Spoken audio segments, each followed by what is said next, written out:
Olá, esse é o programa Sociedade Solidária, um fórum para o diálogo sobre os desafios do Brasil, uma iniciativa da LBV. Na edição de hoje, continuamos apresentando a você os principais destaques do 9º Encontro Nacional do Terceiro Setor, um importante evento realizado em Belo Horizonte, Minas Gerais, pela Fundamig, a Federação Mineira das Fundações e Associações de Direito Privado, com o apoio de diversas instituições, entre elas a Legião da Boa Vontade.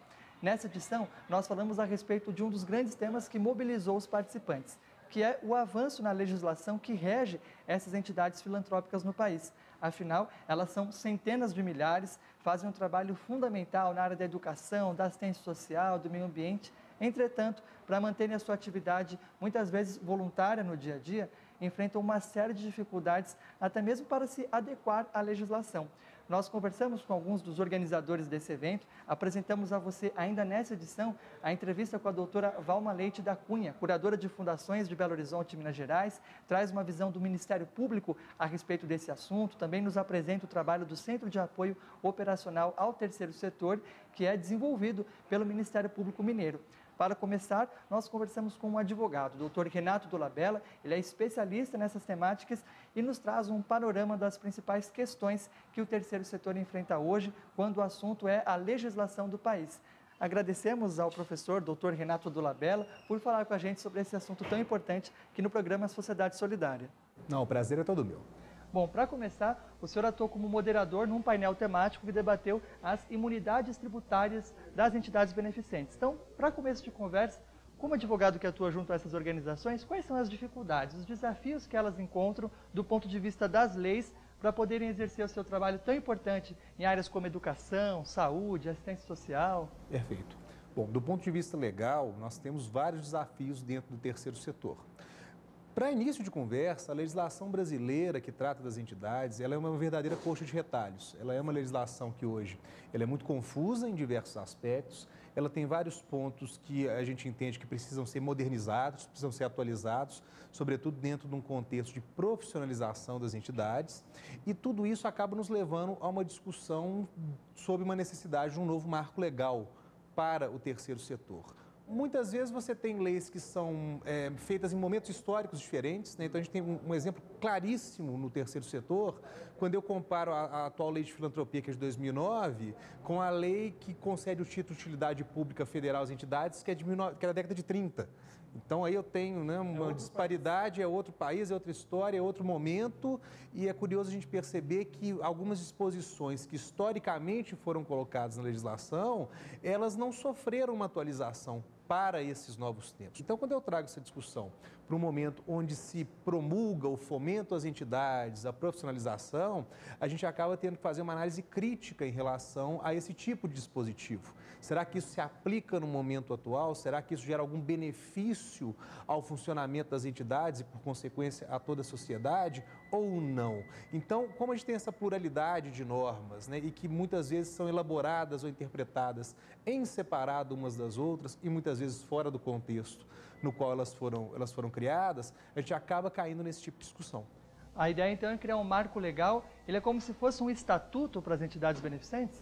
Sim, é algo justamente nessa linha, né? Toda vez que a gente discute o marco legal, e já há alguns anos no qual esse tema tem sido debatido dentro do Brasil, junto ao terceiro setor, o primeiro passo é justamente a gente poder fazer um alinhamento entre essas diversas normas que hoje existem, para a gente ter um entendimento mais fácil, inclusive, para as próprias entidades, quanto às regras que lhes são aplicáveis. E, ao mesmo tempo, a gente pode, numa situação dessa, tentar criar situações e elementos que sejam mais aplicáveis à realidade das entidades, que é outra questão. Nós temos diversas leis que se aplicam ao terceiro setor, mas que são leis que não foram criadas para o terceiro setor, né? Então, um exemplo típico, e que é um exemplo muito comum de causar problema e engano, é a legislação trabalhista. A legislação trabalhista se aplica ao terceiro setor da mesma forma que se aplica às empresas normais, né? Então, não vamos propor uma aniquilação dos direitos trabalhistas dos funcionários e entidades, não é isso.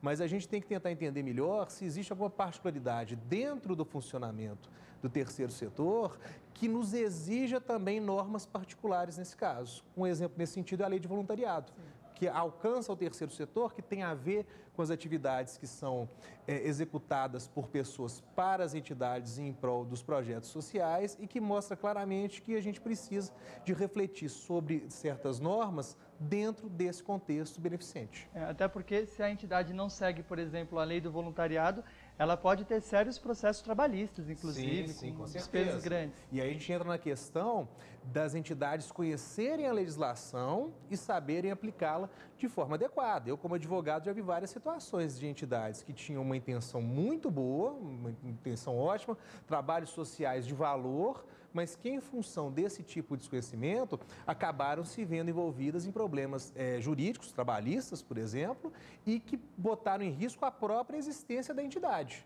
na medida que você tinha ali condenações e passivos trabalhistas. Mas, além disso tudo, o que nós defendemos é que o trabalho de um marco legal, ele só vai ser eficiente na medida em que a gente implemente de uma maneira mais efetiva uma cultura do terceiro setor. Um conhecimento não só pelas entidades sem fins lucrativos, mas por toda a sociedade, inclusive os entes de fiscalização, quanto a quem são as entidades do terceiro setor, para que elas servem e como que deve haver a interação delas com o poder público e com o empresariado. Sem um fortalecimento nesse entendimento, nessa verdadeira cultura que tem que ser disseminada, não vai adiantar muito alterar a legislação, porque vai continuar havendo alguns preconceitos que são incabíveis na esmagadora maioria do terceiro setor. Então a gente entende que essa discussão do marco legal ela é importante, mas ela tem que ser acompanhada por outras ações e tem que ser estabelecida dentro de um projeto mais amplo de fortalecimento de todo o terceiro setor. Nesse sentido, como a Fundamig tem atuado?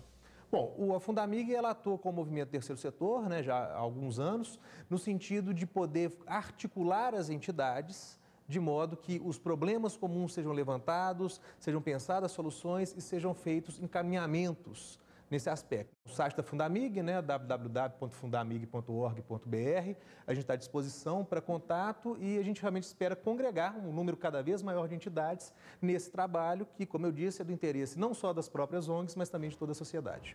Mais uma vez, muito obrigado. Conversamos com o advogado Renato Dolabella, especializado nas questões do terceiro setor, diretor jurídico da Fundamig, a Federação Mineira das Fundações e Associações do Direito Privado. Bom, e esse tema, a questão do marco legal do terceiro setor no Brasil, foi foco de amplos debates dentro do 9º Encontro Nacional do Terceiro Setor e você confere agora a palavra de alguns dos especialistas que falaram à Boa Vontade TV a respeito do assunto.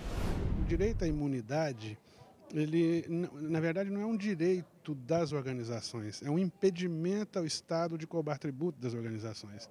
Então, se organizar nessas associações e federações de fundações de associações para criar um grande debate nacional, porque isso sangra as organizações. A questão da imunidade é uma questão importantíssima, porque a gente fala em imunidade e quando a gente fala em imunidade, a gente costuma não prestar atenção nas palavras. Imune, quando você é imune a alguma coisa, o quê? A coisa não te atinge. Imunidade significa vacina.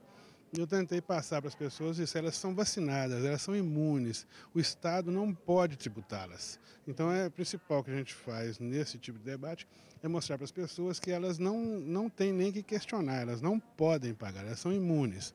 O Estado não pode cobrar tributo delas. Existe uma excessiva burocratização e uma excessiva confusão entre os institutos da imunidade e da isenção.